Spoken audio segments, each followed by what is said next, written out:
Apakah kalian tahu bahwa di beberapa hotel kecil yang beroperasi hingga larut malam, ada satu kamar yang selalu tercatat ditempati, meskipun tidak ada satupun tamu yang terlihat masuk ke dalamnya. Malam itu, seorang resepsionis malam, nama disamarkan, sedang berjaga sendirian di meja front office. Jam menunjukkan pukul 00.47. Hujan rintik turun perlahan di luar gedung, dan suara AC lobi berdesir pelan, menciptakan suasana hening yang biasanya terasa rutin. Biasa dan stabil.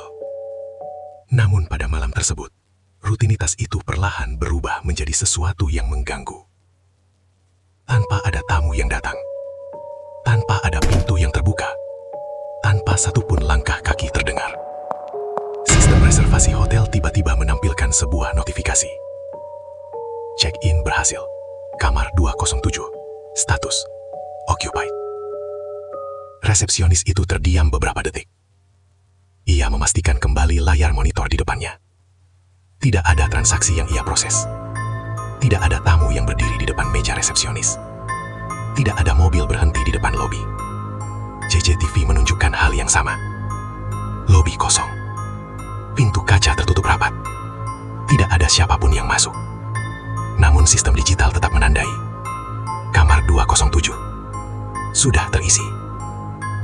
Awalnya, ia mengira itu hanya kesalahan sistem. Gangguan jaringan. Bak perangkat lunak. Sesuatu yang biasa terjadi di jam kerja malam. Namun beberapa menit kemudian, data transaksi muncul lengkap. Nama tamu yang terdaftar adalah nama yang sama seperti malam sebelumnya. Dan sebelumnya lagi. Dan sebelumnya lagi. Selalu di jam yang hampir sama. Selalu di kamar yang sama. Kamar 207.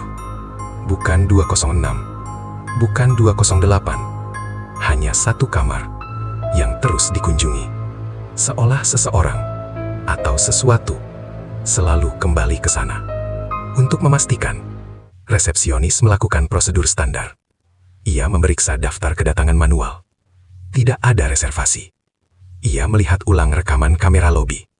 Tidak ada tamu masuk. Tidak ada kendaraan berhenti. Tidak ada pergerakan apapun. Namun di sistem hotel, status kamar berubah menjadi occupied, do not disturb. Indikator housekeeping aktif secara otomatis. Seolah kamar itu benar-benar sedang ditempati. Pertanyaan pun mulai muncul perlahan. Jika tidak ada tamu yang datang, lalu siapa yang sedang menginap di kamar itu? Dan lebih aneh lagi, mengapa nama yang sama selalu kembali setiap malam pada jam yang hampir tidak pernah berubah? Malam itu, resepsionis tersebut belum mengetahui bahwa rasa penasaran kecilnya terhadap kamar 207 akan menjadi awal dari rangkaian kejadian yang tampak seperti kesalahan sistem, namun perlahan berubah menjadi kisah nyata tentang seseorang yang mungkin tidak pernah benar-benar pergi. Malam demi malam, pola yang sama terus terjadi. Resepsionis malam itu, seorang perempuan, nama disamarkan, mulai merasa ada sesuatu yang tidak biasa di kamar 207. Jam menunjukkan pukul 1:15 ketika lampu indikator housekeeping menyala. Status kamar masih occupied. Saat ia menelusuri koridor lantai 2 dengan senter kecil, lorong tampak kosong, sunyi. Hanya suara langkah sepatu karet miliknya yang bergema di lantai kayu tipis. Ia mendekati kamar 207. Pintu tertutup rapat. Gagang terasa dingin saat disentuh. Yang membuat bulu kuduknya merinding adalah AC di dalam kamar berdesir pelan, padahal belum ada seorang pun yang masuk. Ia menyorot senter ke jendela kamar. Tidak ada bayangan di balik tirai. Tidak ada siluet orang. Tetapi gelas air di meja samping tempat tidur, yang ia pastikan kosong tadi siang, kini berpindah beberapa sentimeter, seolah baru saja digunakan. Ia menekankan telinga ke pintu, dan mendengar suara samar. Langkah kaki, perlahan, seperti seseorang berjalan di karpet. Bisikan pelan, hampir terdengar seperti seseorang berbicara sendiri. Namun begitu ia menempelkan tangan ke pintu, semua suara itu lenyap. Ia mundur, mencoba menenangkan diri. Logika mengatakan, ini hanya bayangan atau angin dari AC. Tapi perasaan yang menusuk hati berkata lain. Selama seminggu berikutnya, Kejadian semakin aneh. Tirai bergerak perlahan meski tidak ada angin. Handuk berpindah dari gantungan ke lantai. TV menyala sendiri pada channel lama yang tidak pernah digunakan. Lampu meja berkedip seolah menunggu perhatian. Resepsionis itu mulai mencatat semua kejadian di buku catatan kecil. Ia menulis waktu, posisi benda, dan bahkan rasa dingin yang tiba-tiba muncul di koridor saat mendekati kamar. Ia tahu ini bukan kebetulan. Kamar 207 melakukan sesuatu. Tapi apa? Pada suatu malam, seorang petugas kebersihan yang biasa membersihkan jam 2 pagi bercerita kepadanya. Aku selalu merasa seperti ada seseorang yang menonton. Kadang aku mendengar langkah di lantai lain, tapi saat aku cek, lorong kosong. Kejadian itu semakin menimbulkan ketegangan. Malam terasa lebih panjang, dan setiap bunyi dari koridor, dari AC, kabel listrik, pintu lift, terasa memiliki maksud. Yang paling menakutkan bagi resepsionis itu adalah satu fakta sederhana. Tidak ada seorang pun yang terlihat masuk ke kamar itu. Namun segala tanda menunjukkan satu hal yang sama. Kamar 207 tetap ditempati, tetap hidup, tetap bergerak. Seolah ada seseorang yang menempati ruangan itu, tetapi tidak pernah muncul di mata orang lain.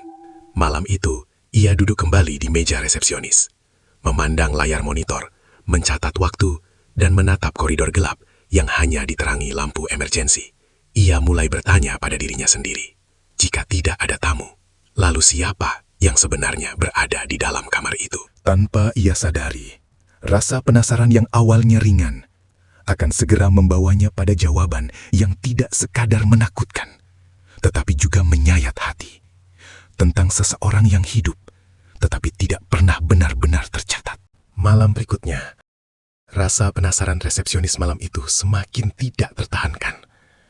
Ia memutuskan untuk melaporkan kejadian aneh di kamar 207 kepada manajer hotel. Seorang perempuan berusia pertengahan 30-an yang dikenal teliti datang langsung ke meja resepsionis untuk memeriksa sistem. Mereka mulai menelusuri log reservasi malam demi malam, dan segera pola yang sama muncul dengan jelas. Nama tamu yang selalu check-in tidak pernah berubah. Selalu di kamar 207, selalu di jam yang hampir sama. Manajer mengerutkan kening. Ia menelusuri arsip digital hotel, membandingkan catatan lama dengan reservasi saat ini. Yang mereka temukan sungguh mengejutkan. Nama itu bukan nama hantu, bukan nama yang dipalsukan, melainkan nama seorang pekerja malam yang pernah bekerja di hotel bertahun-tahun lalu. Ia tinggal di kamar itu pada shift malam, tetapi tidak pernah tercatat sebagai tamu resmi. Resepsionis dan manajer saling menatap. Semua tanda aneh yang selama ini mereka alami, lampu menyala sendiri, AC berdesir, handuk berpindah, TV hidup sendiri, tiba-tiba mulai masuk akal. Kamar 207 selama ini tidak pernah benar-benar kosong bagi seseorang yang hidup di sana. Mereka menelusuri lebih jauh. Sistem hotel secara otomatis memperpanjang status hunian karena auto payment lama masih aktif. Kamar itu selalu dianggap ditempati oleh tamu resmi, padahal orang itu sebenarnya tinggal di sana secara diam-diam. Petugas housekeeping lama mengenali namanya, dan masih menata kamar itu dengan rutinitas lama, seolah menghormati keberadaannya. Rasa tegang di antara resepsionis dan manajer malam itu berubah menjadi perasaan pilu. Semua tanda yang sempat mereka kira supranatural ternyata hanyalah jejak kehidupan seorang manusia, seseorang yang tidak pernah tercatat secara resmi, tetapi hidup di tengah mereka. Resepsionis itu mengingat kembali malam-malam ketika lampu kamar berkedip, langkah kaki terdengar, atau tirai bergerak sendiri. Kini ia menyadari, itu semua adalah aktivitas seorang manusia nyata yang memilih tetap berada di kamar itu, di balik sistem hotel yang terus memperpanjang statusnya.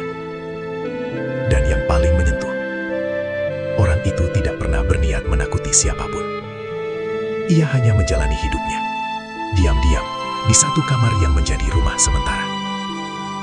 Di malam itu, dengan sistem hotel yang kini menjelaskan segalanya, resepsionis menyadari satu hal. Kamar 207 bukan berhantu. Kamar itu menyimpan kehidupan yang terlupakan, yang tetap ada di sana, meski dunia di luar tidak pernah benar-benar mencatatnya. Beberapa hari setelah investigasi internal itu, manajer hotel memutuskan untuk menghubungi pihak lama yang pernah bekerja di hotel tersebut. Percakapan berjalan pelan, berhati-hati, namun penuh beban emosional. Dari sanalah kebenaran akhirnya terungkap. Orang dengan nama yang sama dalam sistem adalah seorang karyawan lama yang dulu sering mengambil shift malam bertahun-tahun lalu. Ia tidak punya rumah tetap. Kamar 207 adalah satu-satunya tempat di mana ia bisa beristirahat setelah bekerja hingga dini hari.